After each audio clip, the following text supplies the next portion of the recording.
Assalamualaikum warahmatullahi wabarakatuh. Perkenalkan, nama saya Sarvia dengan NIM 1057211133321 dari kelas Manajemen 21D. Di sini saya membuat video untuk memenuhi tugas final mata kuliah Teknik Proyeksi Bisnis. Baiklah, di sini saya akan menjelaskan tentang metode Delphi. Yang pertama itu sejarah metode Delphi. Nama Delphi berasal dari orasle dari Delphi. Para penulis metode ini tidak senang dengan nama ini, karena itu berarti sesuatu yang dogmatis memukul sesuatu sedikit dari gaib. Metode Delphi didasarkan pada asumsi bahwa penilaian kelompok lebih valid dari penilaian individu. Metode Delphi dikembangkan pada awal Perang Dingin untuk meramalkan dampak teknologi pada tahun 1944. Jenderal Harley H. Arnold memerintahkan pembuatan laporan untuk US Army Air Corps pada kemampuan teknologi masa depan yang dapat digunakan oleh militer.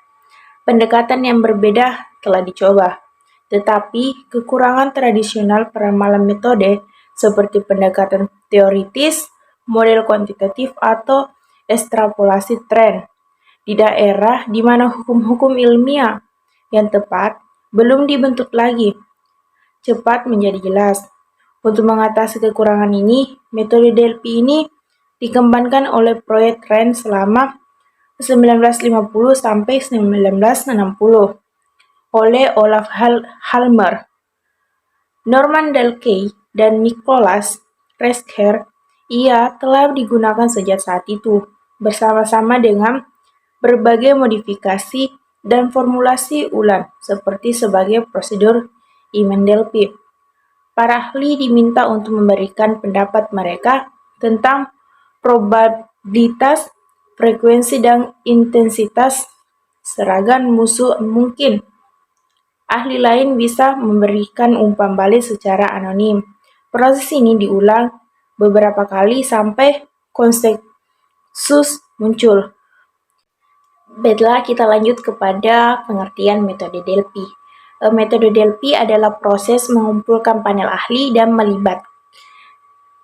terlibat dalam beberapa putaran pertanyaan tentang bagaimana membuat keputusan bisnis tertentu atau memecahkan masalah organisasi.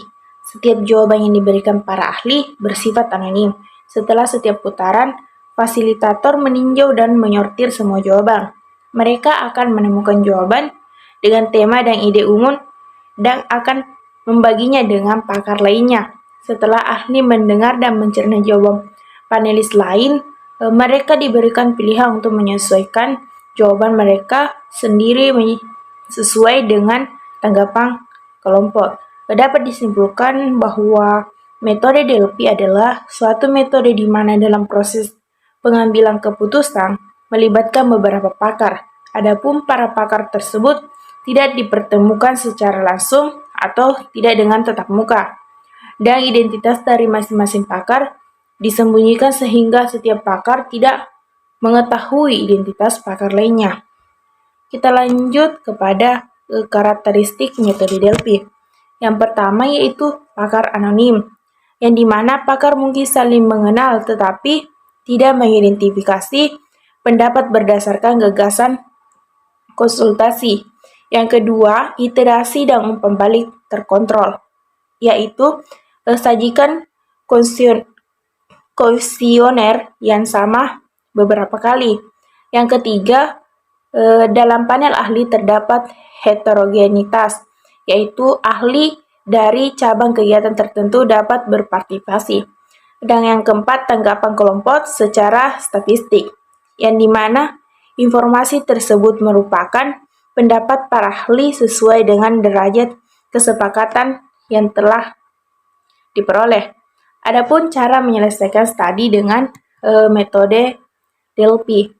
Metode Delphi dapat menjadi sumber masukan, opini, dan keputusan yang berharga bagi organisasi Anda. Anda harus melakukan riset terlebih dahulu untuk memastikan Anda mengumpulkan kelompok panelis yang kuat dan mengajukan pertanyaan yang tepat kepada mereka. Ikuti langkah-langkah ini untuk berhasil menyelesaikan metode Delphi. Yang pertama yaitu tetapkan tujuan studi Anda. Sebelum Anda dapat melakukan studi Anda harus memutuskan apa yang ingin Anda capai dengan itu. Ini dapat membantu Anda menyusun strategi dengan lebih baik berapa lama studi Anda akan berlangsung dan berapa banyak putaran yang akan dikandungnya. Yang kedua, menyiapkan materi untuk dibagi kepada peserta. Mengetahui tujuan penelitian seharusnya memudahkan untuk membangun struktur keseluruhan untuk itu. Anda sekarang dapat memutuskan berapa putaran yang Anda inginkan, menetapkan kerangka waktu, dan menyiapkan materi untuk diberikan kepada peserta. Sangat penting untuk memiliki pedoman dan prosedur tertulis untuk ditinjau oleh penulis untuk memastikan mereka memahami tujuan penelitian dan apa yang diharapkan dari mereka. Yang ketiga yaitu pilihlah peserta. Setelah Anda memutuskan rencana dan struktur Anda dapat memilih panelis untuk studi Anda. Persiapkan daftar kriteria dan garis besar yang jelas untuk spesifikasi dan kualitas apa yang harus dimiliki peserta Anda. Anda harus memastikan bahwa panelis adalah ahli dalam bidang yang terkait erat dengan pokok bahasan penelitian. Yang keempat itu, buatlah kuesioner Anda. Anda dapat membagikan kuesioner Anda sebelum setiap putaran. Setiap kuesioner harus menyertai putaran yang berbeda. Putaran studi Anda biasanya akan menampilkan yang ronde pertama terdapat pertanyaan putaran pertama. Anda harus memperkenalkan subjek gambar besar Anda. Ini biasanya dimaksudkan untuk memulai keseluruhan percakapan antara panelis. Anda akan memberikan informasi dasar untuk ditinjau oleh panelis, meminta mereka untuk memberikan umpan balik yang jujur, dan akan menginstruksikan fasilitator untuk mengumpulkan jawaban mereka. Pada ronde kedua, fasilitator akan menggunakan putaran ini untuk meninjau setiap jawaban dengan hati-hati dan menemukan pengulangan atau tema umum di antara semua jawaban.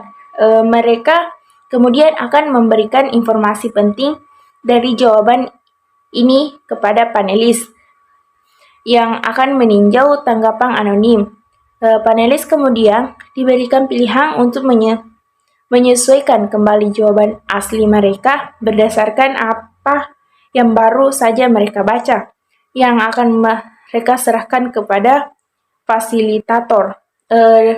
Ronde ketiga yaitu setelah semua orang memberikan tanggapan baru atau penyesuaian, fasilitator akan meninjau kembali jawaban ini untuk menemukan kesamaan dan tema umum di antara mereka. Mereka kemudian akan merancang pertanyaan baru yang disesuaikan berdasarkan jawaban putaran sebelumnya untuk ditinjau dan diberikan umpan balik lebih lanjut oleh peserta.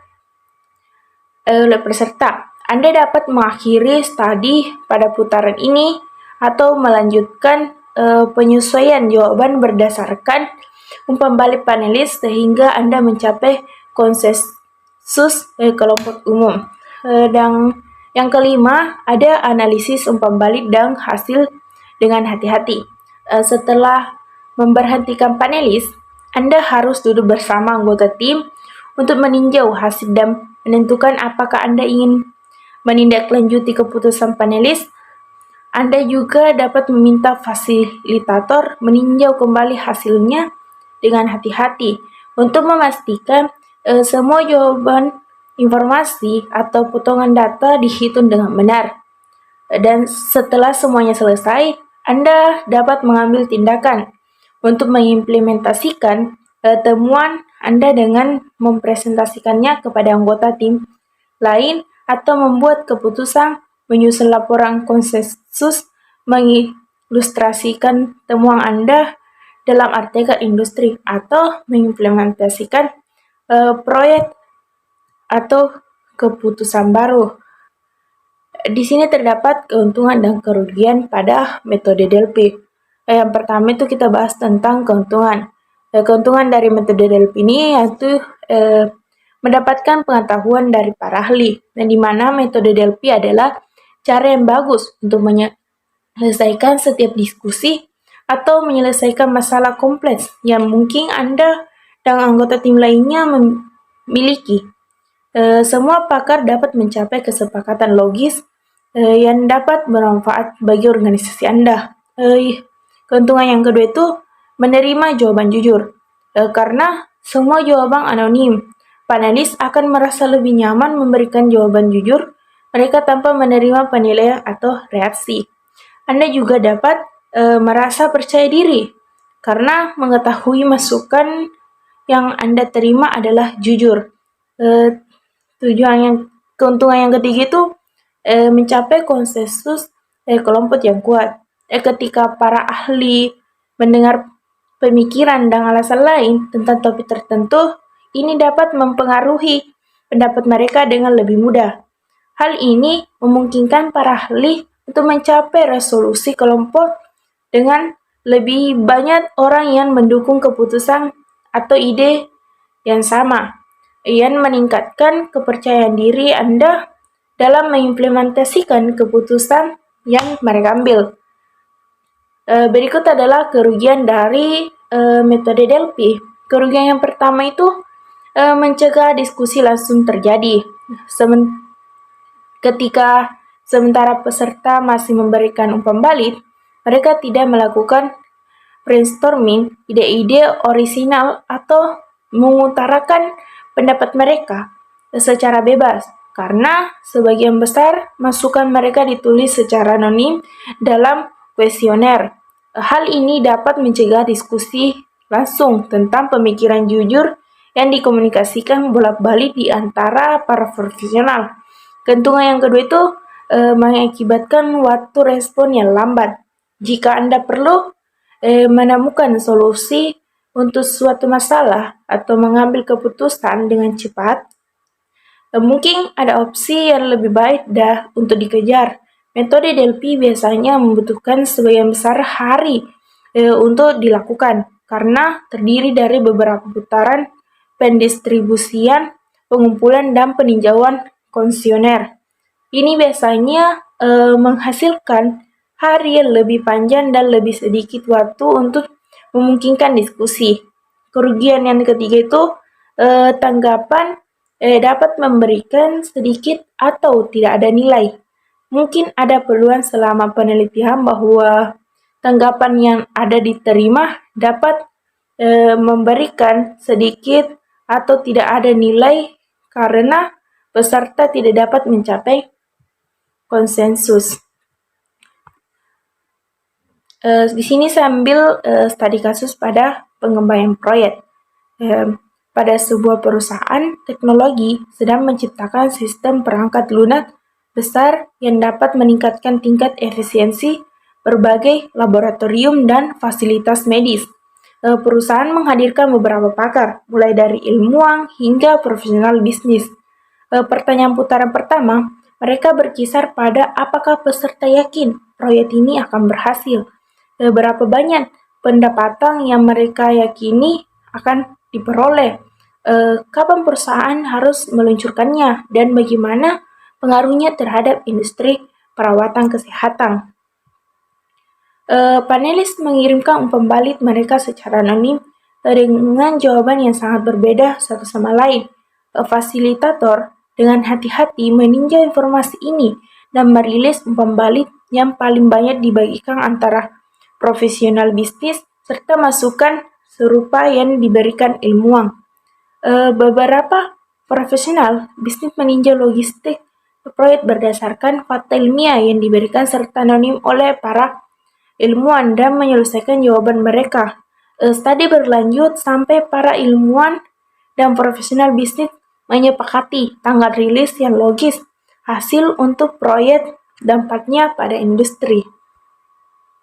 Baiklah, itulah yang dapat saya sampaikan. Kurang dan lebihnya mohon dimaafkan. Assalamualaikum warahmatullahi wabarakatuh.